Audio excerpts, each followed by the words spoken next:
Imini yesabatha ibenhle kwabangcwele. Isihloko salenkonzo sithi usiko lwasezulwini namasiko abantu. Incwadi kaLev 18 verse 29 to 30. Noma ngubani oyokwenza lezi ziningiso, lowo muntu uyakunqunywa kwabakubo. Ngalokho gcinani umyalo wami ukuba ningenzi nalinye lalawo masiko anengekayo ayenziwa ngaphambi kwenu, ningazingcolisi ngawo. NginguJehova uNkulunkulu wenu. Amen.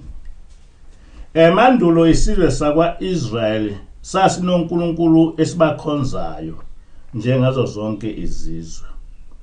Kodwa ekuletheni kaJehova inkolo yakhe ngoMose entabeni yaseSinayi, kwadingeka ukuba lesi sizwe sishiye onke amasiko ababewalandela eGibhithe, bese siphila ngokwezimiso zikaJehova.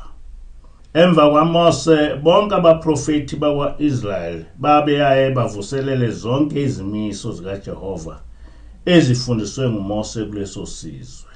NoYeshua ekufikeni kwakhe wagcwalisa imithetho kaMose njengoba kubhaliwe kuMathewu 5 verse 17 to 19. Umbuso wakwaJuda wagcina kuYeshua nabapostoli. Kodwa emva kwakhe ngo-70 AD enqobeni amaJuda, isizwe samaRoma sayichitha inkolo yamaHebheru, okuyinkolo kaJehova.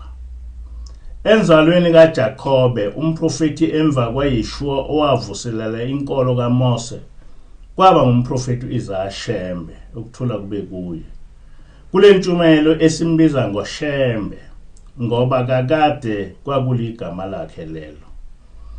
UShembe wakushicilela phansi ukuthi isisekelo sebandla lamaNazaretha ngumthetho kaJehova owawuletha kithi ngenceku yakhe uMose. Kuvesi 3 womthandazo wesabatha uShembe uthi, "Mesabeni uJehova zukulwana ngezizukulwane, nigcine imithetho yakhe wanilobela yona uJehova ngenceku yakhe uMose, ukuze kudumisa kwenu kwamukele kuThixo wemikhosi." Sikhuluma ngosiko lwasezulwini namasiko abantu. KuMathewu 15 verse 2 to 3 kuthi, abaFarisi bathi kuYeshua, "Yini ukuba abafundi bakho beqe isiko labadala na?"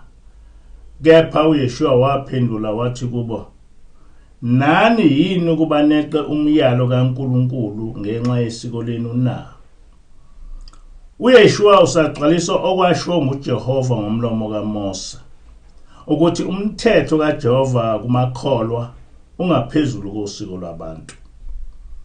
UShembe kuvesi 21 womthandazo wesabatha uthi, "Khumbula ukuthi namhla usuwenze isivumelwano noJehova uNkulunkulu wakho sokuthi uyohlala endlini kaJehova kuze kube sekupheleni kwezinsuku zakho." Amen. Le mfundiso kaShembe ngesifungo sokukholwa isisiqiniseko sokuthi uma usukhethe inkosi, usuke usuthathe isifungo sokuthi kukho konke okwenzayo usiyobuso umthetho kaNkulunkulu uze ufe. Umthetho kaNkulunkulu wehlukaniswe izigaba ezimbili. Kunemithetho uJehova oyibekele ukudumisa yena yedwa, bese kuba nemithetho ebekele ukubhekela ukuhlalisana kahle kwabantu. KuMathewu 22 verse 37 to 39 kuthi, uJesu wathi kuye, "Woyithanda inkosi uNkulunkulu wakho ngayo yonke inhliziyo yakho, nangawo wonke umphefumulo wakho, nangayo yonke ingqondo yakho. Yilowo umyalo omkhulu nowokuqala. Owesibili ofana nawo uthi, wothanda umakhelwana wakho njengalokhu uzithanda wena." Kule miyalo emibili kubambele umthetho wonke nemfundiso yabaprofeti. Amen. Umthetho kaNkulunkulu osesigabeni sokuqala ilo othi ubothanda uJehova uNkulunkulu wakho ngenhliziyo yakho yonke nangomphefumulo wakho wonke. Umthetho osesigabeni sesibili lo othi, thanda umakhelwana wakho njengoba uzithanda wena. Kule ntshumayelo asizugxila kumthetho osesigabeni sesibili, ngoba kuwo uphoqa umphakathi ukuba uwugcine. kodwa sizogxila emthethweni osesigabeni sokuqala ngoba uphoqwa ngunembeza wokukholwa kwakho ukuba ugcine. Umthetho othi uma uwephula kuhlukumezeke uNkulunkulu yedwa kodwa umphakathi ungathinteki, lo mthetho usho ukuthi ngokugcina kwakho ukhonza noma udumisa uNkulunkulu ogama lakhe nguJehova. Ukunikeza isibonelo, uma ethi uNkulunkulu ungabi nabanye uNkulunkulu ngaphandle kwami, uma uba nabanye uNkulunkulu ngaleso senzo uchaza ukuthi usumhlubukile uJehova. Ngokugcina lo mthetho sisuke sibonisa ukuthi uNkulunkulu simthanda ngenhliziyo yethu yonke nangomphefumulo wethu wonke. Njengabantu abamnyama sinamasiko esizweni sethu, kodwa njengokusho kaYeshua, uma ungumNazaretha umthetho kaNkulunkulu okulusiko lwasezulwini ungaphezulu kosiko lwabantu. Kodwa nguwena ozikhethelayo ukuthi empilweni yakho uzobuswa ngumthetho kaJehova olusiko lwasezulwini noma uzobuswa amasiko esizwe sakini. Ukuhlabela abaphansi kulusiko lwethu, kodwa lolu siko luphambene nomthetho kaNkulunkulu. Entshumayeleni kaShembe ngo-1931 umprofeti wakhuluma lamazwi, ngiyazi ukuthi abafile bayisihibe kwabaningi ngenxa yokweqiwa uthando lwabo. Kuhle ukuthanda umzali wakho nesihlobo sakho, lokho akukubi kuJehova. Kodwa ningaweli ebukathandeni okwedlula uThixo. Funa niduke nenze ukuphambene nomyalo enginiyala ngawo nenayalwa ngawo kuMathewu 10:27. Nizwile emthethweni waizolo ukuthi anisekuya bakhonza amadlozi, nomthetho othi anisahlangani nabafowenu abenza okunjalo, ngoba abenza okunjalo bayanengeka kuJehova. Okweni kuhle ukuba nibakhumbule elatini elikhulu emzini kaJehova ekuphakameni, kunokuba nenze njengalabo abangenaye uThixo. Amen. Kule ntshumayelo uShembe uchaza ukuthi thina amaNazaretha ngokosiko lwasezulwini, izihlobo zethu ezasishiya sizikhumbula kuphela ngokuzinikelela. Sicele uNkulunkulu ukuthi azikhumbule lapho zikhona, azithethelele nezono zazo ezazenza zisesemhlabeni. Ekukholweni akuvumelekile ukuthi uzihlanganise ngokukhuluma nomuntu osuke sewafa.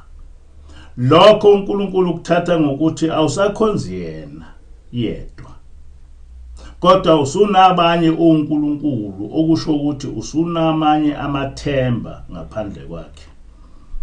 Amakholwa axhumana nabangasekho ngoNkulunkulu kuphela. Uthi-ke uShembe nguNkulunkulu kuphela owaziyo ukuthi umuntu osefile ukuphi.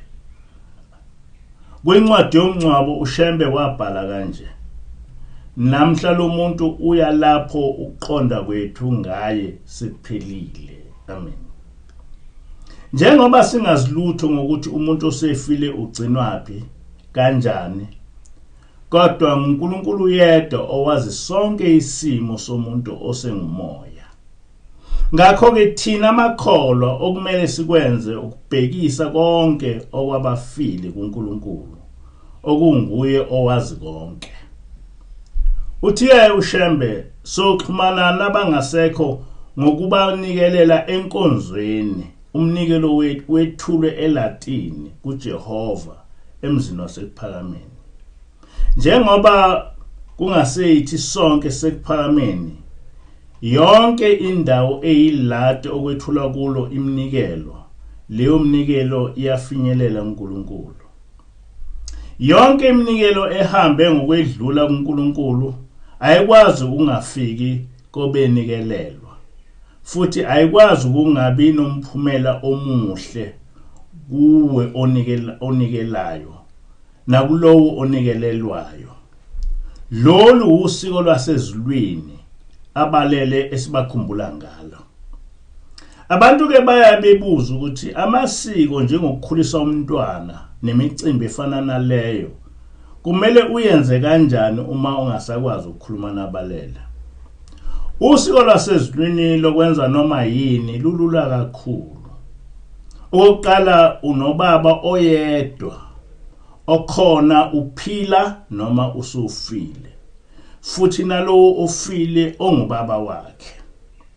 Okuhle kakhulu ukuthi uNkulunkulu ungusomandla.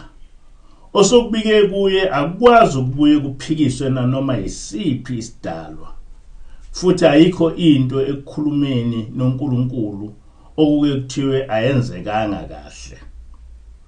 Njengamanazathi kaNkulunkulu selulekwa ingilosi ukuthi ungabibikho umcimbi esiwenzayo noma singathi ulusiko kodwa ungaziwa ezulwini. Asinawo ama-birthday parties ngoba lo mcimbi esiwuthathe kwezinye izizwe wena nabantwana bakho nikhuliswa nguJehova. Ngakho ke ngaso sonke isikhathi kumele sibonge yena.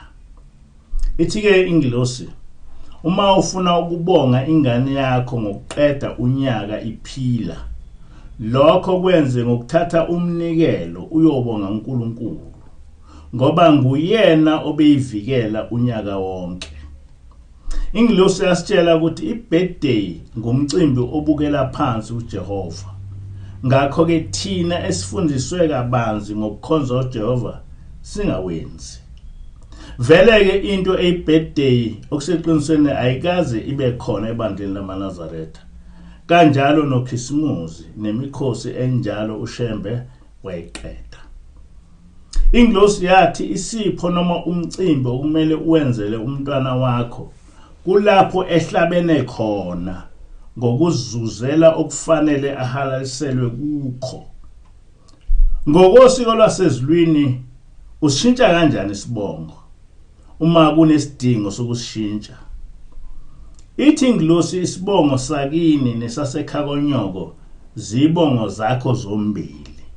Ngakho ke asikho isidingo sokuzihlupha ngokushintsha noma ukuzishintsha lezi zibongo. Kodwa uma kunesidingo sokushintsha isibongo, uma ulikholwa lokho ungakubiki emsamo, okumele ukuthi ukwenze ukuba uthathe umnikelo uyobikela ubaba wakho osezulwini onguyise nowabafileyo. Mazise isizathu sokushintsha isibongo bese ucela ukuthi ngokushintsha lesi sibongo ungavelelwa lutho olubi. Shintsha ke ipasi lakho kuHome Affairs. Akusekho lutho ke olubi olungakuvelela ngokushintsha isibongo.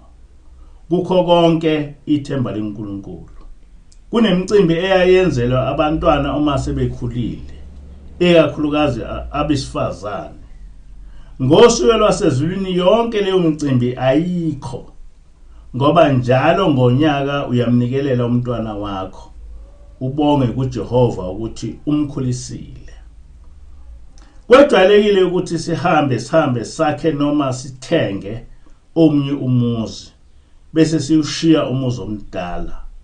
Lokho sikwenza ngokubikela abadala. Kodwa ekholweni okumele ukwenze uma uthenge umuzi noma imoto ukuba uvule ngokumema amakholo uma uthanda. Kodwa ingilosi yathi nalokho kuyingozi ngoba nakumakholo abakhona abathakathi. Kodwa okumele ukwenze ukuthi umuzi noma imoto noma yinike oyithengile uyibike kuNkulunkulu ngomnikelo. Ufune amazwi abusisiwe noma wena uzibusele wona. Ekwabusiseni uyocela ukuba kulomuzi kuhlale uNkulunkulu nabakini abasebungcweleni abazofika izitha zenyama nezomoya. Ucele ukuthi lo muzi awenganyelwe zingilosi kuhlale kudunyiswa uJehova kuwo kungangeni nesinye isitha noma isifo. Nemoto ithengile ungayigibeli ungayibikanga uNkulunkulu. Ucela ukuba akhiphe yonke imimoya emibi kuyo ihlale iphila nawe akuvikele ezingozini ezingakwehlela kuyo. Kuvamile ukuthi ubulale umuntu ngabomu noma ngephutha. Intethelelo lokubulala umuntu awuyitholi komunye umuntu noma uNkulunkulu. kodwa uyithola kumuntu ombulele. Noma lokho ukwenze ngephutha kodwa intethelelo yokukhipha umphefumulo uyithola kombulele.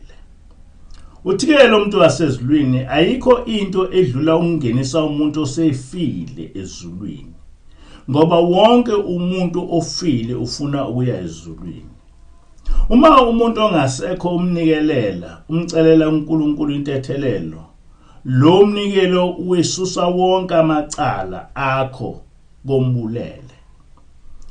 Ithi-ke isono sokubulala umuntu sinomphumela omubi owehlela nasezulwini zakho.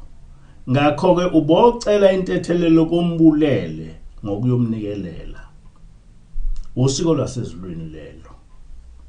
Kukhona into okuthiwa ngumkhokha, ukuphindeka kwesimo esake sehlela umndeni. Wena-ke cela ngomnikelo ukuthi uNkulunkulu akawuqede lo mkhokha, ebakhululwe abafa bekuleso simo.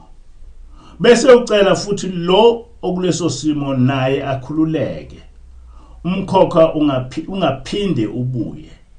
Ngokwenze njalo umkhokha uyonqamuka.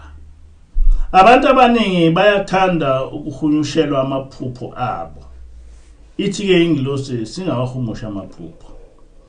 Uma uphupha iphupho ongalazi, thatha umnikelo uyochazela uNkulunkulu ukuthi uphuphe iphupho elinje. Ngalomnikelo ngicela uma kuliphupho elibi ulixoshe, kodwa uma lilihle ulichumise. Uma lilibi omubi uyobaleka engabheki ngemuva, kodwa uma livela ezulwini lochuma. Kodwa kumele ukwazi ukuthi uNkulunkulu unguyise wabamkhonzayo, akathengwa ngomnikelo kuphela, kodwa ukhonzwa ngokumdumisa ngezenzo. Inkosi buse enikuzwile. Le nkonzo yatholakala ku Facebook page no YouTube uthi Rempanza NCG.